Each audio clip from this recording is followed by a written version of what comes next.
నేను చెప్పాలనుకుంటున్న విషయం ఏంటంటే రెండు విషయాలు చెప్పదలుచుకున్నా ఇక్కడ. ఒకటి, ఆ ఇనుము ఉక్కు కర్మాగారాలు భారతదేశంలో అసలు ఎట్లా ఎస్టాబ్లిష్ అనేది మనం మనం అర్థం చేసుకోవాలి. ఇది ఎందుకు అర్థం చేసుకోవాల్సి వస్తుంది అంటే, ఇవాళ ఇనుము ఉక్కు కర్మాగారాల్లో ప్రపంచంలో అతిపెద్ద ఇనుము ఉక్కు కర్మాగార ఉత్పాదక కేంద్రంగా భారతదేశం. ఇది చాలా గొప్ప విషయం.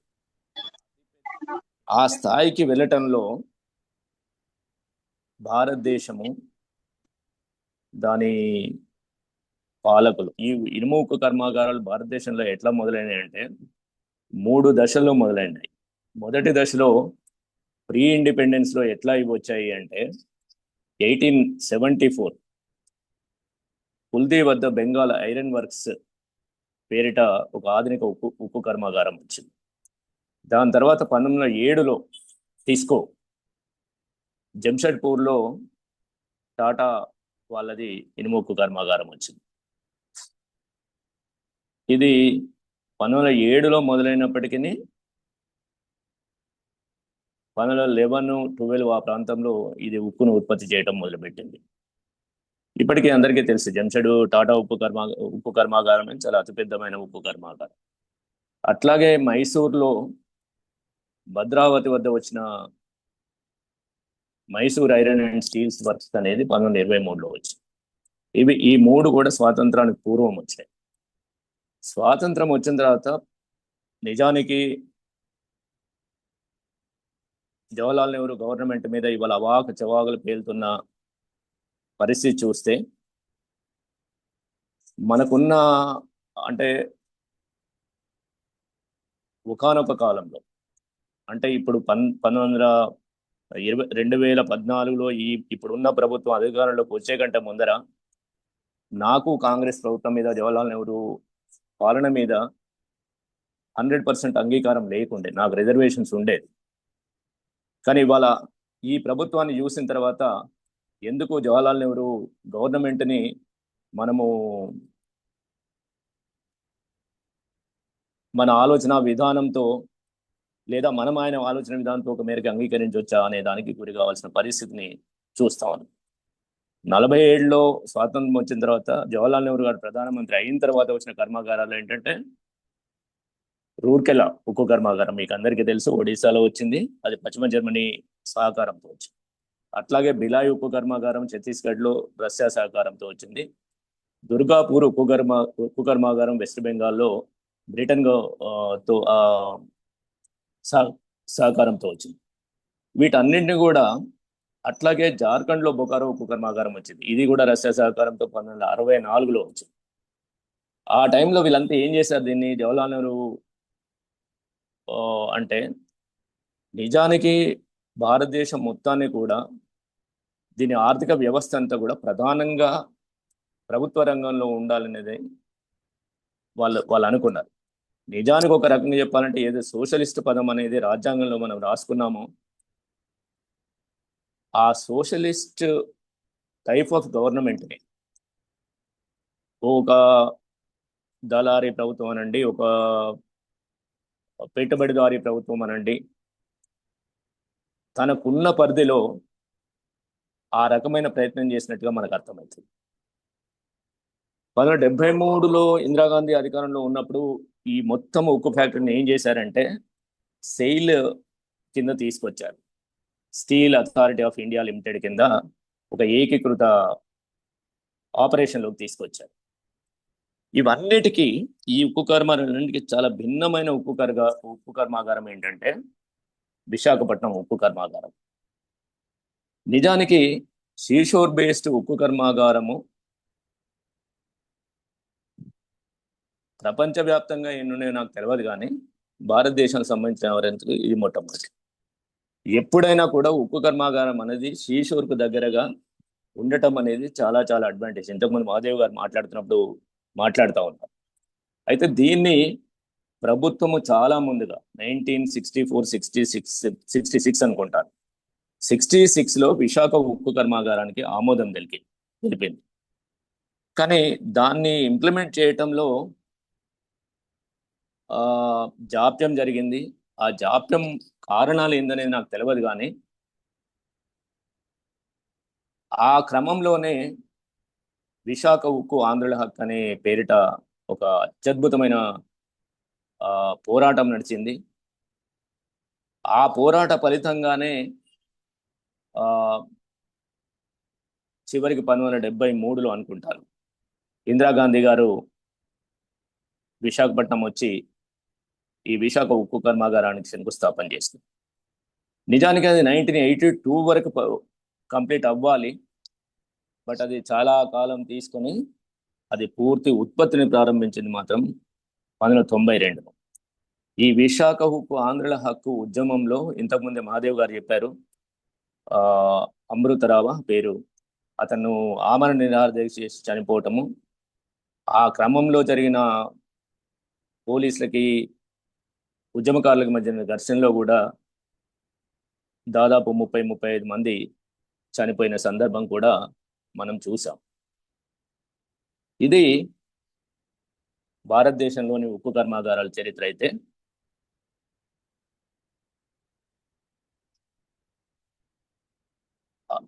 ఆ చనిపోయిన వ్యక్తి, నిరాహార దీక్షలో చనిపోయిన వ్యక్తి పేరు అమృతరావు గారు. ఈ అమృతరావు గారు స్వాతంత్ర సమరయోధులు. ఆయన 1966 అక్టోబర్ 10న అమరణ నిరాహార దీక్ష చేపట్టినారు. దాంట్లో మొత్తము చనిపోయిన మనుషులు 32 మంది. ఇది జరిగిన తర్వాతనే 1970లో ఏప్రిల్ 17 నాడు ప్రభుత్వం ప్రకటన చేసింది. 71 జనవరి 20 నాడు ఇందిరాగాంధీ విశాఖపట్నం వచ్చి శంకుస్థాపన చేసింది. అయితే ఇంతకుముందే మనం అనుకున్నప్పుడు ఈ విశాఖ ఉక్కు యొక్క అడ్వాంటేజెస్ ఏంటి అంటే, ఇది గ్రీన్ ప్లాంట్ అని దీని పేరు. ఎందుకు అనంటే ఇది పర్యావరణ హితంగా ఉన్నది. వాళ్ళు చాలామంది అక్కడ చాలా చెట్లను పెంచి ఆ పర్యావరణాన్ని కాపాడడానికి ఉద్యుక్తమైన సంస్థ అది. అట్లే అది అనేక మందికి అక్కడ ఉపాధి కల్పించింది. చాలా మందికి తెలుసు అనుకుంటాను, ఈ సంస్థ కేంద్ర ప్రభుత్వం నవరత్న హోదాని ఇచ్చింది. నవరత్న హోదా పొందిన సంస్థ అంటే చాలా క్రెడిబుల్ సంస్థ అనేది మనం అర్థం చేసుకోవాల్సి ఉంటుంది. అయితే ఒక్క పెద్ద డిసడ్వాంటేజ్ ఇంతకుముందు మహాదేవ్ గారు చెప్తున్నప్పుడు చెప్పారు, విశాఖ ఉక్కు కర్మాగారానికి ఉన్న పెద్ద డిసడ్వాంటేజ్ ఏంటంటే దీనికంటూ ప్రత్యేకంగా ఇనుప గనులు లేవు. ఈ ఇనుప గనులు లేకపోవటం వల్ల తను చెప్పారు, రేట్స్తో సహా చెప్పారు, ఎక్కువ రేటుకి ఈ ముడి సరుకును కొనటం వల్ల దీని పరిస్థితి కొంచెము ఇబ్బందుల్లో పడింది. ఇది ఇట్లా ఉంటే నిజానికి ఇవాళ విశాఖ ఉక్కు కర్మాగారాన్ని ప్రైవేటీకరించడానికి ప్రభుత్వాలు తహతహలాడటం అనేది ఇదేదో చాలా ఆశ్చర్యకరమైన విషయము, అనూహ్యమైన విషయము అని నేను అనుకోవట్లేదు. మనకందరికీ తెలుసు, ఇప్పుడు గత దశాబ్ద కాలంలో తెలుగు రాష్ట్రాలకు సంబంధించి మాట్లాడుకుంటే 3 ప్రధానమైన సంస్థల మీద ఈ పెద్ద మనిషి కన్నుబడింది. ఆ పెద్ద మనిషి ఎవరో మీకు తెలుసు. ఆ 3 సంస్థలు ఏంటి అంటే, ఒకటి విశాఖ ఉక్కు, రెండోది సింగరేణీస్, తెలంగాణలో ఉన్న సింగరేణీస్, మూడోది ఎల్ఐసి. ఈ 3 సంస్థలు కూడా ప్రభుత్వ రంగంలో అత్యంత లాభదాయకమైన సంస్థ, అత్యంత క్రెడిబిలిటీ ఉన్న సంస్థలు. సో ఈ 3 సంస్థల్ని కూడా వాళ్ళకి అదానికి కట్టబెట్టడానికి చేసిన చరిత్ర మనం చూసినాం.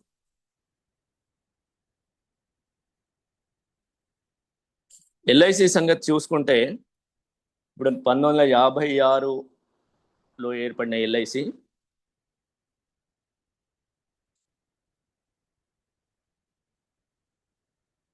ప్రైవేటు సంస్థల ప్రమేయం లేకుండా 100% ప్రభుత్వ రంగంలో కొనసాగిన ఎల్ఐసిని, ఇంకొకటి మీరు ఆశ్చర్యకరమైన విషయం ఏంటంటే, ఈ 3 సంస్థలకు సంబంధించి కూడా విదేశీ ఇన్వెస్ట్మెంట్స్ కానీ ప్రైవేట్ ఇన్వెస్ట్మెంట్స్ చేయడానికి కావలసిన బిల్లుని ప్రవేశపెట్టింది 2021. 2021లోనే ఎందుకు జరిగింది అంటే, ఈ పెద్ద మనిషి రెండోసారి అధికారంలో వచ్చింది 2019లో. అంటే ఆ అధికారం యొక్క బలుపు చూసుకొని మొత్తం ఈ దేశంలో ఉన్న ప్రజల సొమ్ముని, ప్రజల ఆస్తుల్ని పెట్టుబడిదారులకు దోచిపెట్టడానికి ఇద్దరు వ్యక్తులు మరొక ఇద్దరు పెట్టుబడిదారులకు దోచిపెట్టడానికి చేసిన పన్నాగంలో భాగంగానే ఆ 2021లో విశాఖ ఉక్కు బిల్లు కానీ ఇక్కడ ఎల్ఐసి బిల్లు కానీ తెచ్చిందని చెప్పేసి మనము గుర్తుపెట్టుకోవాలి. సో ఇప్పటికీ 20% ఫారిన్ డైరెక్ట్ ఇన్వెస్ట్మెంట్కి ఎఫ్డిఐస్ అంటాం కదా, దానికి పర్మిషన్ ఇచ్చారు. దేనికి? మన ఎల్ఐసి కోసం. ఇవాళ నిజానికి ఎల్ఐసి మొత్తంలో ప్రైవేట్ ఇన్వెస్ట్మెంట్ ఉంది మాత్రం 3.5% మాత్రమే.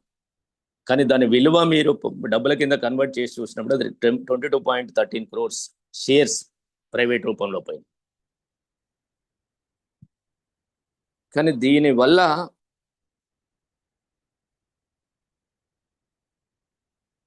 ఇప్పటికి ప్రస్తుతము దాని కరెంట్ స్టేటస్ ఏంది ఎల్ఐసిది అంటే, ఎప్పుడైతే అదానికి అది పోయిందో ఈ లిస్టింగ్ రేట్ ఏదైతే ఉందో ఎల్ఐసిలో లిస్టింగ్ రేట్ పడిపోయింది. నిజానికి ఒక సందర్భంలో ఎట్లాంటి పరిస్థితి ఏర్పడిందంటే ఎల్ఐసిలో ఇప్పుడు నా డబ్బులు ఉన్నాయి, నేను ఉంచాలా తీసేసుకోవాలనే భయానికి కూడా లోనయ్యే పరిస్థితిని అది సృష్టించింది. ఇది ఎల్ఐసి చరిత్ర. మీకు తెలుసు సింగరేణి సంస్థ అనేది ఆల్మోస్ట్ ఒక 130 ఏళ్ళ కింద ఏర్పడిన సంస్థ. ఈ సింగరేణిని మొదలుపెట్టింది కూడా బ్రిటిష్ వాళ్ళు.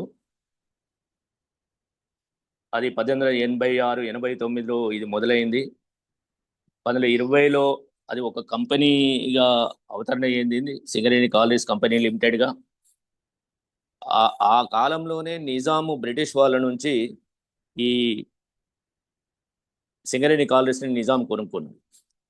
ఎప్పుడైతే స్వాతంత్రం వచ్చిందో స్వాతంత్ర అనంతరం 1945లో ఆయన కొన్నాడు. స్వాతంత్ర అనంతరం 1956లో ఇది ప్రభుత్వ రంగ సంస్థ కింద వచ్చింది. దీంట్లో చేసిన కుట్రేంది మన పెద్ద మనిషి అంటే 49% వాటాని కేంద్ర ప్రభుత్వం తీసేసుకుంది. యాక్చువల్గా సింగరేణి కాలరీ సంస్థ అనేది తెలంగాణ రాష్ట్ర ప్రభుత్వానికి సంబంధించిన సంస్థ. దీంట్లో కేంద్ర ప్రభుత్వం 49 వాటా తీసుకుంది, 51 వాటా ఉంచింది. దీనికి సంబంధించి కూడా పెద్ద ఎత్తున ఉద్యమాలు జరిగినాయి.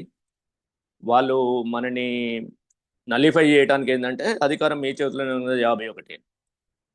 కానీ ఇవాళ ఈ ప్రైవేటీకరణ జరుగుతున్న క్రమంలో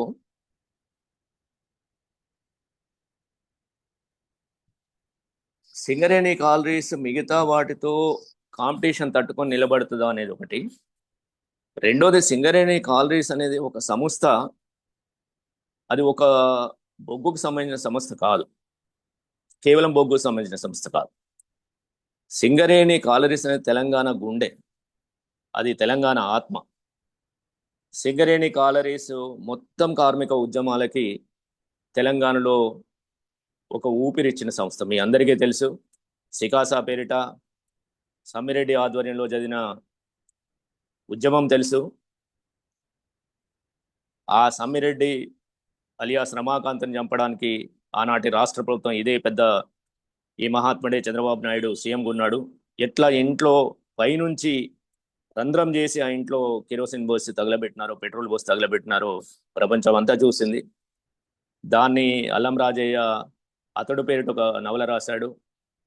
అదే రమాకాంత్ పేరిట పి చందు అతడు అనే ఒక నవల రాశాడు, వీరుడు అనే ఒక నవల రాశాడు. అట్లా సికాసా ఉద్యమాన్ని మొత్తంగా నష్టం పరచడానికి, అంటే ప్రజానీకంలో వస్తున్న ఉద్యమాలను అంచడము, ప్రజల నుంచి సంస్థను వేరు చేయటము, ఆ సంస్థ ద్వారా వస్తున్న మొత్తము లాభాల్ని పెట్టుబడిదారుల చేతిలోకి తర్జుమా చేయటం అనే పనిని కేంద్ర ప్రభుత్వం చేస్తాం. ఇక్కడ ఇవన్నీ ఎందుకు జరుగుతున్నాయి? ఇవన్నీ ఎందుకు జరుగుతున్నాయి అని అంటే, మనము జాగ్రత్తగా ఆలోచిస్తే, ఇంతకుముందు కగారు గురించి మాట్లాడినారు మహాదేవ్ గారు. అది కాంగ్రెస్ ప్రభుత్వం కానివ్వండి, ఇవాళ ఉన్న బీజేపీ ప్రభుత్వం కానివ్వండి, నిజానికి విప్లవోద్యమం అనేది, మావోయిస్టు పార్టీ అనేది దేశానికి అంతర్గత శత్రువు అని మాట్లాడిన ప్రధాని మన్మోహన్ సింగ్ లాంటి వ్యక్తి నోటి నుంచి ఆ మాట వస్తుందని మనం ఎక్స్పెక్ట్ చెయ్యం. కానీ ఆ రోజు హోంమంత్రిగా చిదంబరం ఉన్నారు. నిజానికి ఎందుకు అట్లాంటి మాట వచ్చింది అంటే, ఇంతకుముందు మహదేవ్ గారు అన్నట్లు ఆ బెల్ట్ ఏదైతే ఉందో జార్ఖండ్, ఒరిస్సా, బీహార్ బెల్ట్ ఏదైతే ఉందో, వెస్ట్ బెంగాల్, ఆ బెల్ట్లో ఈ దేశంలో అపారమైన గనులు ఉన్నాయి. అది అల్యూమినియం కావచ్చు, బొగ్గు కావచ్చు, ఆయిల్ కావచ్చు. ఇవి ఉన్నప్పుడు ఎట్లా అయితే జిందాల్ జార్ఖండ్లోకి ప్రవేశించినాడో, జిందాల్కి అల్యూమినియం కోసము ఎప్పుడైతే జిందాల్కి కేంద్ర ప్రభుత్వం అనుమతి ఇచ్చిందో, దాదాపు 12-14 సంవత్సరాలు కేంద్ర ప్రభుత్వం అనుమతి పొందిన జిందాలు ఆ అడవుల్లో ఒక్క ఇంచు కూడా నేలంత అవ్వలేకపోయాడు. It happened just because the Maoist party was working with the local people. నేను అది మొత్తం క్రెడిబిలిటీ మావోయిస్ట్ పార్టీ అనను, కానీ అక్కడ ఉన్న ఆదివాసీలని, ఆ ఆదివాసీలు ఇది నా భూమి, ఇది నా అడవి, దీని మీద నాకు సంపూర్ణ హక్కులు ఉన్నవి అని చెప్పేసి ఒక చైతన్యాన్ని తీసుకొచ్చి ఆ భూమి మీద హక్కుల కోసము, ఆ భూ అంతర్భాగంలో ఉన్న గనుల మీద హక్కుల కోసము ఏవైతే ఆ అడవి బిడ్డలు చేసిన పోరాటాలు ఉన్నాయో, ఆ పోరాటాలన్నీ కూడా జిందాల్ని దాదాపు 12-14 సంవత్సరాలు నిలబెట్టారు. అందుకనే వాళ్ళు మావోయిస్ట్ పార్టీ అనేది అంతర్గత భద్రతకి ముప్పు అని చెప్పేసి మాట్లాడు. ఇవాళ పెట్టుబడులు పెట్టడానికి రావాల్సిన పెట్టుబడిదారులకు ధారాదత్తం చేయాల్సి వచ్చినా కూడా ఇవాళ మావోయిస్ట్ పార్టీ కానివ్వండి, ఎంఎల్ పార్టీస్ మిగతాయి కానివ్వండి, లేదా ఏ రకమైన ప్రజా ఉద్యమాలు కానీ, మీకు గుర్తుండుంటే శంకర్ గుహ నియోగి నిజానికి శంకర్ గుహ నియోగికి ఏ ఎంఎల్ పార్టీతో సంబంధం లేదు. అట్లాగే డాక్టర్ పేరేమతనే చెప్తాను మళ్ళీ. శంకర్ గుహ నియోగి ఆ మలేరియా ప్రాంతంలో ప్రజల్ని ఎడ్యుకేట్ చేసి అక్కడ కార్మిక ఉద్యమాలు నిర్మిస్తున్నప్పుడు శంకర్ గుహ నియోగిని దాదాపు 80లలో ఎట్లా ప్రభుత్వం హత్య చేసిందో మనకు తెలుసు. కాబట్టి ఇవాళ communist party, Maoist party, ML పార్టీలే కానక్కర్లేదు. ఎవరైతే ప్రజల పక్షాన్ని నిలబడతారో, ఎవరైతే ప్రజల్ని చైతన్యం చేస్తారో, ఆ చైతన్యం చేయడం ద్వారా ప్రభుత్వాన్ని ధిక్కరిస్తారో వాళ్ళందరూ కూడా ఇవాళ ప్రజలకు శత్రువులే అవుతారు. మీరు గమనిస్తే ఇవాళ చిన్న పిల్లలు, ఏ రకమైన రాజకీయ నేపథ్యం లేని పిల్లలు ఇవాళ కాక్రోచ్ జనతా పార్టీ పేరిట రోడ్డు మీదకి వచ్చినప్పుడు వాళ్ళ మీద ఏ రకమైన ప్రచారం జరుగుతుంది అంటే భౌతికమైన రిప్రెషన్ని ప్రయోగించకుండా. ఎందుకంటే భౌతికమైన రిప్రెషన్ ప్రయోగిస్తే ఏమవుతుందో వాళ్ళకి తెలుసు. ఎందుకంటే వాళ్ళు అనేక రకమైన జంజీ ఉద్యమాలు చూసి ఉన్నారు నిన్న మొన్న. అటు శ్రీలంకలో కావచ్చు, ఇటు బంగ్లాదేశ్లో కావచ్చు, లేకపోతే జాస్మిన్ విప్లవాల పేరిట మిడిల్ ఈస్ట్లో కావచ్చు. కాబట్టి రిప్రెషన్ ప్రయోగించకుండా వాళ్ళు పాకిస్తాన్ తొత్తులను, లేకపోతే కమ్యూనిస్టు తొత్తులను, లేకపోతే వాళ్ళకి కాంగ్రెస్ పార్టీ స్పాన్సర్ చేస్తుందను నానా రకాలుగా వాళ్ళని ప్రచారంలో పెట్టి చేస్తున్న సందర్భం మనం చూస్తాం. ఎందుకింత హైరాణ పడుతున్నది? ఎందుకంటే ఈ ప్రభుత్వం చేస్తున్న మొత్తం వ్యవహారాలని ఇవాళ వాళ్ళు ప్రశ్నిస్తున్నారు. వాళ్ళు చాలా సింపుల్గా ప్రశ్నించారు. నువ్వు దేశవ్యాప్తంగా నీట్ ఎగ్జామ్ని పెట్టినప్పుడు 12 సంవత్సరాల నీ పాలనలో ఎన్ని పేపర్లు లీక్ అయినాయో వాళ్ళు లిస్ట్ ఇస్తున్నారు. ఇవాళ నేను కూడా ఎంసెట్ ఎగ్జామ్ రాసి, కాంపిటేటివ్ ఎగ్జామ్స్ రాసి చదువుకున్నాను. నేను స్టేట్ వైడ్గానే ఎంట్రన్స్లు జరిగినాయి మా కాలంలో. ఎన్నడూ పేపర్ లీక్ అయిన సందర్భం లేదు. ఒక్క నాదెండ్ల భాస్కర్ రావు సీఎంగా ఉన్న రోజు మాత్రమే జరిగింది. మళ్ళీ అది రీ ఎగ్జామ్ పెట్టి నువ్వు ఇవాళ ప్రతి సంవత్సరము లీక్ అవుతుంది అంటే ఇంత పెద్ద వ్యవస్థ, నీకు ఇంత మిలిటరీ ఉంది, నీకు ఇంత గూఢాచార సంస్థ ఉంది, నీకు ఇంత టెక్నాలజీ ఉంది. అట్లాంటి వాడివి నువ్వు ఒక ఎగ్జామ్ కూడా కండక్ట్ చేయలేని స్థితిలో ఎందుకున్నావు అనేది ప్రశ్నిస్తారు. ఈ పేపర్ లీక్లు అన్నీ కూడా కేవలం గుజరాత్లోనే ఎందుకు జరుగుతున్నాయి అనేది వాళ్ళు ప్రశ్నిస్తారు. వాళ్ళు ఏం అడగట్లేదు. ధర్మేంద్ర ప్రధాన్ అనేవాడు ఈ దేశంలో వీటికి బాధ్యుడు, పని రాజీనామా చేయమని అడుగుతున్నాము అంటే ఒకడు మాట్లాడతాడు, ధర్మేంద్ర ప్రధాన్ రాజీనామా చేస్తే పేపర్ లీకేజ్ ఆగిపోతాయా? ఇంత సిగ్గులేని భాష మాట్లాడుతున్న ప్రభుత్వ అధికారులు, మంత్రులు ఉన్నారు. రైలు యాక్సిడెంట్ అయితే లాల్ బహదూర్ శాస్త్రి స్వచ్ఛందంగా ఆ రోజు తను రిజైన్ చేసిన సందర్భం మనం చూసాం. అది ఒక నైతిక బాధ్యత. అంటే వాళ్ళ పేపర్ లీక్ అయింది, దాదాపు 30-40 మంది పిల్లలు సూసైడ్ చేసుకున్నారు. నిన్న కూడా 2 పిల్లలు సూసైడ్ చేసుకున్నారు. నేను ఒక డాక్టర్ని, ఈ ఎంట్రన్స్ అన్ని రాసి వచ్చినా కాబట్టి ఆ స్ట్రెస్ ఎట్లా ఉంటుందో నాకు తెలుసు.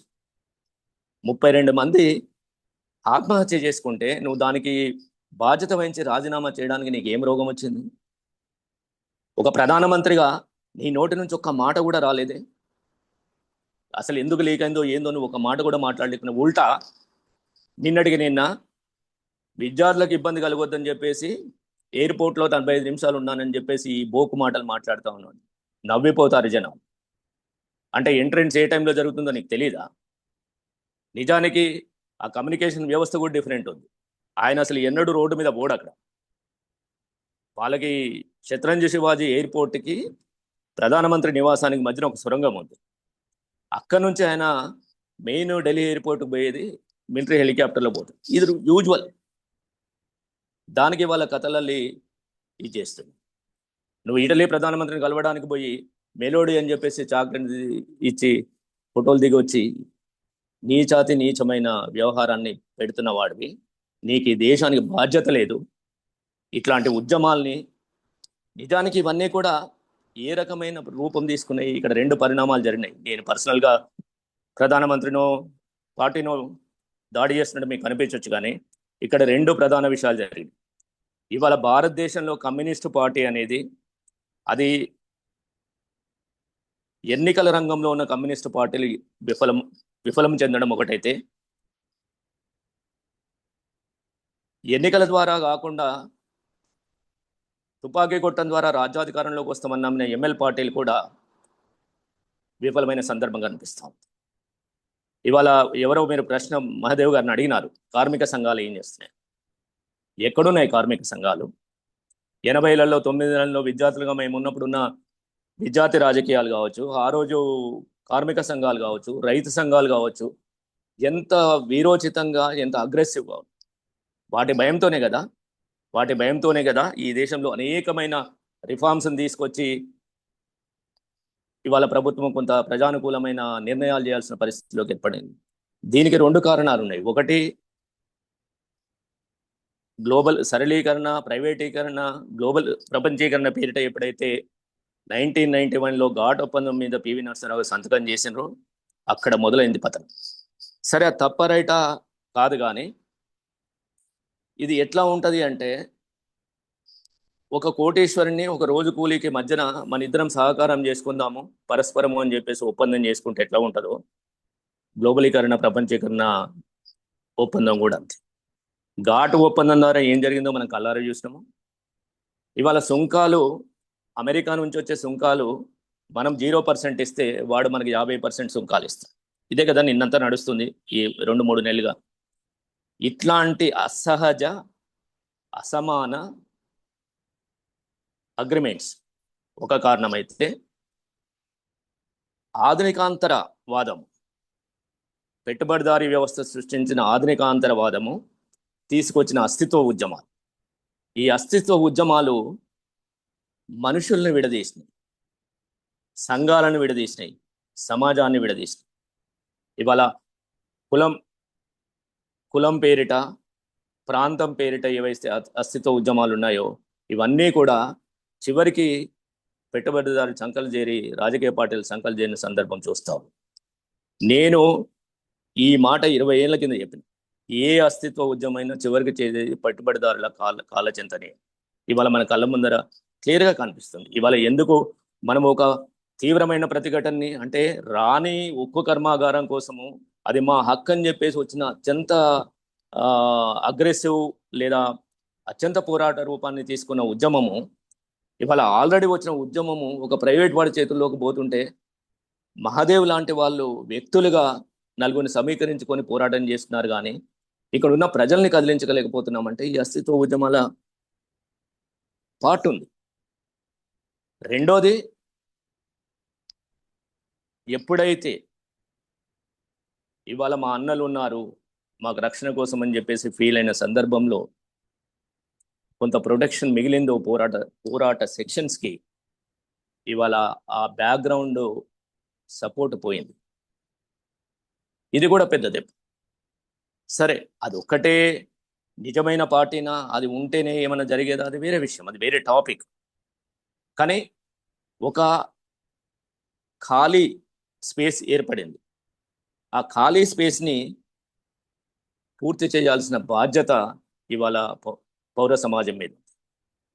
ఆ పౌర సమాజము మనమే అనుకుంటే, ఎవరైతే మనం మాట్లాడుతూ ఉన్నామో, ఎవరమైతే మనం చదువుకుంటా ఉన్నామో, అది మన బాధ్యత అవుతుంది. వాళ్ళ మహాదేవ్ గారు భుజాల మీద వేసుకొని చేసిన ఉద్యమంలో భాగస్వాములు కావాల్సిన బాధ్యత ఇంటలెక్చువల్స్ అందరికీ ఉంది, విద్యార్థులకు ఉంది, కార్మిక నాయకులకు ఉంది. ఇది అందరి పని, ఇది అందరి సమస్య కూడా. ఇవాళ ఇది కేవలము విశాఖపట్నము, ఆంధ్రప్రదేశ్ సంబంధించిన ఉక్కు కర్మాగారం సమస్య కాదు, ఇది భారతదేశ ప్రజలకు సంబంధించిన సమస్య. ఇవాళ సింగరేణి అంటే సింగరేణి భారతదేశానికి సంబంధించిన ప్రజల సమస్య. మొత్తంగా ఎల్ఐసి భారతదేశ ప్రజలకు సంబంధించిన సమస్య. మొత్తంగా ఏవైతే లాభాల బాటలో ఉన్నాయో, లాభాల బాటలో ఉన్న అన్ని ప్రభుత్వ రంగ సంస్థల్ని దివాలా తీయించి, ఎట్లా అయితే మీకు ఎయిర్ ఇండియా ఎగ్జాంపుల్ తెలుసు, మీకు ఎయిర్ ఇండియాని ముందు దివాలా తీయించాడు, దివాలా తీయించి అమ్మాడు. ఇంతకుముందు అన్నారు కదా మాదేవ్ గారు, if you want to kill A dog you should call it A mad. నువ్వు కుక్కని చంపాలంటే అది పిచ్చిది అని దాని మీద ముద్రేయాలి. అందుకని నువ్వు ఏ ప్రభుత్వ రంగ సంస్థనైనా నీ వాళ్ళకి, నీ అదానికో, అంబానీకో, రిలయన్స్కో కట్టబెట్టాలి అంటే నువ్వు అది నష్టంలో ఉంది అని చూపించు. ఆ ప్రయత్నమే వీళ్ళు చేస్తాం. ఇవాళ నెహ్రూ కాలంలో వచ్చిన ఐఐఎంలు ఏమైనాయి, ఐఐటీలు ఏమైనాయి, ఎన్ని ప్రభుత్వ రంగ సంస్థలు, ఎన్ని ప్రాజెక్టులు, బాక్రానంగల్ కావచ్చు, నాగార్జున సాగర్ కావచ్చు, తుంగభద్ర కావచ్చు, ఎన్ని ప్రాజెక్టులు.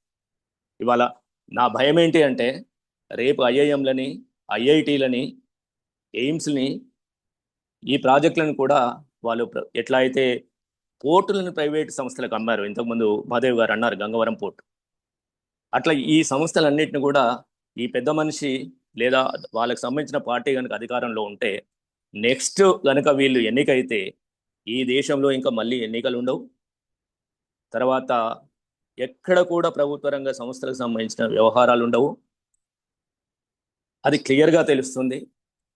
ఎందుకు ఈ మాట అనాల్సి వస్తుంది అని అంటే, ఇవాళ మీకు తెలుసు, ఏదైతే ప్రజాస్వామ్యం అని పిలుచుకుంటున్నామో, పెట్టుబడిదారీ ప్రజాస్వామ్యం, పెట్టుబడిదారీ ఆర్థిక వ్యవస్థలో ఉన్న ప్రజాస్వామ్యం ఏదైతే ఉందో, ఈ ప్రజాస్వామ్యానికి మనం ఏవైతే 4 కొమ్మలని అనుకున్నామో, శాసన వ్యవస్థ, కార్యనిర్వాహక వ్యవస్థ, న్యాయ వ్యవస్థ, పత్రికా రంగం, ఏవైతే 4 కొమ్మలని అనుకున్నామో, ఈ 4 కొమ్మలు కూడా దేనికవి స్వతంత్రంగా పనిచేస్తూ ఒకదాన్ని ఒకటి చెక్ చేస్తూ ఉండే పరిస్థితిలో ప్రజాస్వామ్యం పనిచేయాలి.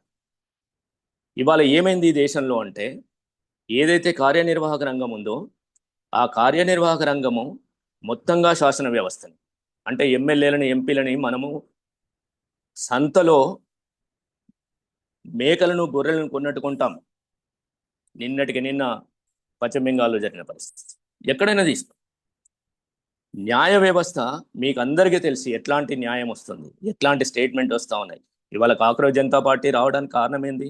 ఈ దేశంలో నిరుద్యోగులు, పనికి మాలిన వాళ్ళు, శ్రమ చేయలేని వ్యక్తులు ఈ దేశం ప్రభుత్వం మీద ఆధారపడి బతుకుతున్నారు, వాళ్ళు కాక్రోచుల్లాగా ఈ దేశాన్ని పీడిస్తున్నారని చెప్పినప్పుడు కదా కాక్రోచ్ జనతా పార్టీ ఉనికిలోకి వచ్చింది. అట్లాంటి న్యాయమూర్తులు ప్రభుత్వం యొక్క ఏ విషయము కోర్టు దాకా పోయినా, సుప్రీంకోర్టు దాకా పోయినా ప్రభుత్వం అనుకూలంగానే వస్తుంది. కాబట్టి నువ్వు ఎవడనుకుంటే వాడే వచ్చినప్పుడు, వాడు నీ మనిషి వచ్చినప్పుడు నీకు అనుకూలమైన ఇదే వస్తుంది. అట్లా మొత్తం న్యాయ వ్యవస్థని నిర్వీర్యం చేసిన సందర్భం మనకు తెలుసు. ఎన్నికల కమిషన్ అనేది ఇవాళ టోటల్గా ఒక మనిషి చేతిలోకి, ఒక ప్రభుత్వం చేతిలోకి, ఒక పార్టీ చేతిలోకి పోయి, ఇవాళ ఈ దేశంలో ఎన్నికల కమిషన్ అనేది బీజేపీ యొక్క బి టీం లాగా తయారైంది. ఇవాళ సర్రూపంలో కానివ్వండి, లేదా ఈవీఎం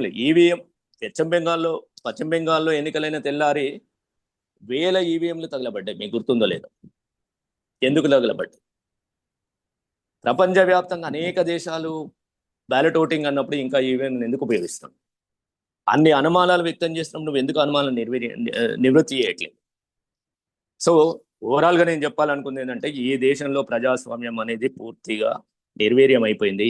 ఇక్కడ ఒక నియంత్రణ వ్యవస్థ నడుస్తుంది. ఈ నియంత్రణ వ్యవస్థ రేపు ఇంకా ఇంకా ఇంకా భయంకరమైన రూపం దాల్చుకోబోతుంది. ఇవన్నీ ఇవన్నీ చక్కబడాలి అంటే ప్రభుత్వాలు మారాలి అంటే, ప్రభుత్వాలు ప్రజల ఆకాంక్షల మేరకు పనిచేయాలి అంటే ప్రజా ఉద్యమాలు పెద్ద ఎత్తున ఈ ప్రభుత్వాన్ని నిలదీసే పరిస్థితి రావాలి. అట్లా తప్పించి మనం చెప్పుకునే ఓటు హక్కు ద్వారా ప్రభుత్వాన్ని మార్చే అవకాశం ఇంకా లేదు, మనకి ఇంకా ఉండబోదు. ఇన్నాళ్ళు కేవలం ప్రహసనంగా దొంగ ఓట్లు, దొంగ నోట్లు, ప్రజాస్వామ్యమా అని చెప్పేసి మనం మాట్లాడుకున్నాము. కనీసము ఒక ఓటైనా మన స్వచ్ఛందంగా ఎవరికైనా వేసే హక్కు ఉండేవాడు ఏ పార్టీలోనా, రేపు అది కూడా ఉండబోట్లేదు.